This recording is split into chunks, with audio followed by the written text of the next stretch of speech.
two doing? Very good, thanks. Good, yeah. Thank you. Well, I want to just jump right into it. So first we have Benjamin as Jules Maigret, who goes by Maigret. He's just been promoted to chief inspector at La Creme.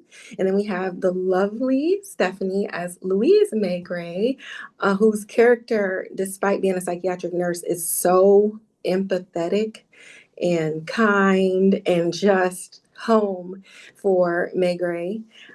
So my question for the both of you, with the jobs that both characters have, right? Um, how did you both go into it by balancing their emotional availability for one another while trying to keep out the occupational volatility as well?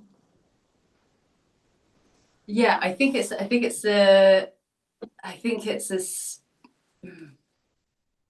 place of trying to leave work at work, but also understanding that you can't. You'll be coming back with stuff, and using each other as a bouncing board or a sort of venting or whatever you can or need at that moment, I think is sort of what they were doing. Yeah, well, I think they both have a sense that the work they're doing is important, but they're not saviors. They understand that humans will do what humans do, and they kind of bring it back in quite a calm way to each other. It's not. Yes. It's like home is where they want to be. Yeah, Mhm. you can just talk about it calmly and rationally, and without bringing possibly the angst and the hurt and the pain of what they do to each other. And they only bring, I think, love for each other and respect. You can definitely tell on screen. It's a couple that not only says that they want to be with each other, but you can see it in all of their actions that they lean to each other and look towards each other to be able to handle anything that they have at work. And it's very rare to see in TV. You normally see conflict at home, something, but with these two characters, you guys are just, you have the giver and then you have the supportive wife, but she has her own career and there's just so much respect there.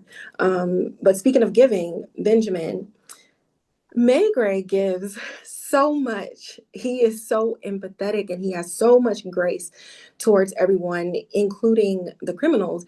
But I saw across those episodes that he finds it hard to really give himself that same level of empathy and grace in his own life. So how did you go into the process of embodying that and really holding all of those pieces together and then microdosing us with his life? I like that. Yeah, I think this is the joy of being a young Maigret, is he hasn't quite worked out how to shield himself from all of these things. And I think previous depictions of Maigret have a kind of cynical, armored Maigret, and I think that's maybe where we end up if we keep making this young Maigret. But for the moment, he hasn't got that armor, and he really does care for people, and he can't separate himself from the people he works with. And Simenon talks about the policeman and the criminal growing up on the same street, and I think he really does see us as all one. And because of the way the cards have fallen, certain people end up on that side of the tracks and certain people on this side of the tracks, and he's not willing to give up on that kind of idealism, I don't think. But in terms of how he insulates that from his relationship, I think just the moment he opens that door, it's a completely different world. And we shot in a very specific block in Maigret's apartment, where I'd been at lots of different locations and was quite stressed with work. And then it was just really nice to be dealing with just Steph for like 2 weeks. So there was a big sort of out breath from me, which meant those scenes have a certain relaxation to them, I think, that works. I think one of my favorite scenes between you two, as you just talked about, having all of that and then walking through the door, Maigret gets a call and they're in the middle of celebrating and he leaves and he comes back and he's like, "Where were we?" And she's like, pouring a glass of wine, and then it just jumps right back into it.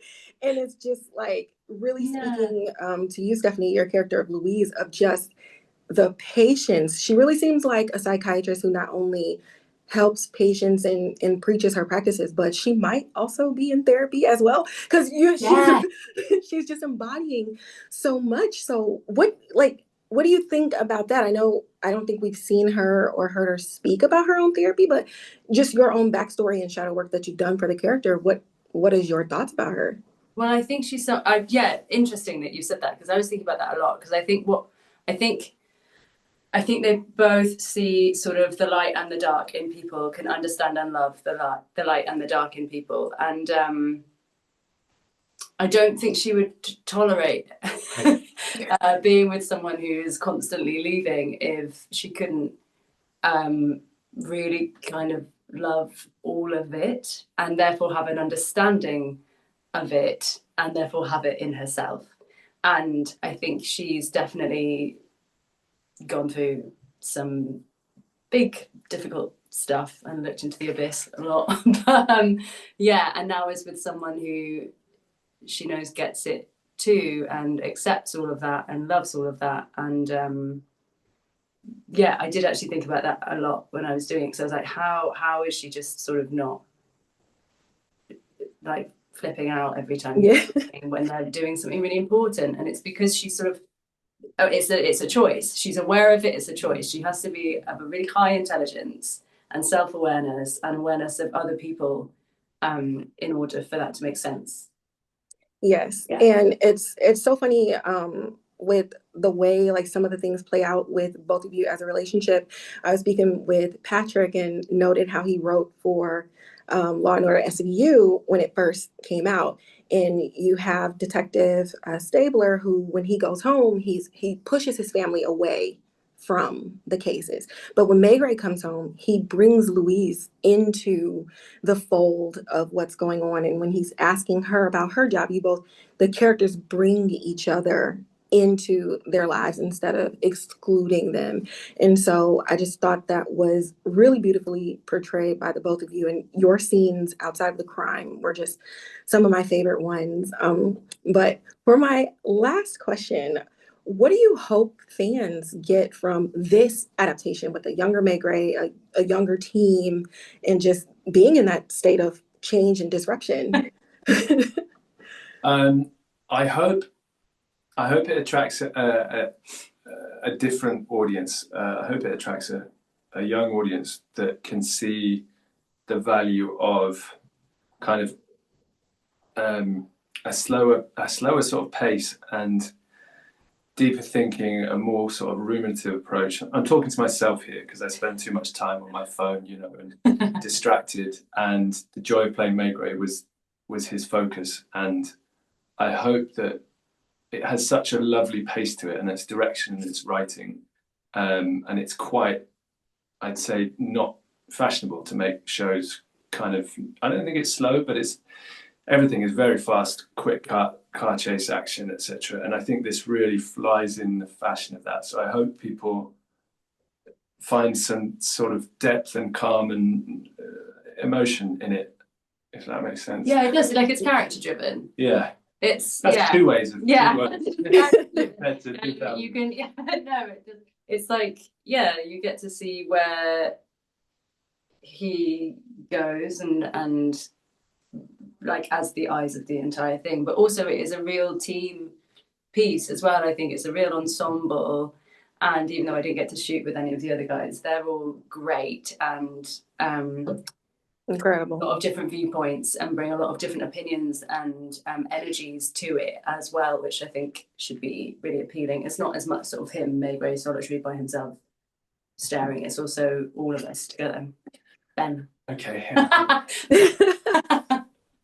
Well, thank you both so much for your time. I'm so excited for everybody to see the show. I love it. I look forward to a season 2, hopefully, and just seeing more of Les Maigret. Great. Thank you very much. Thank you.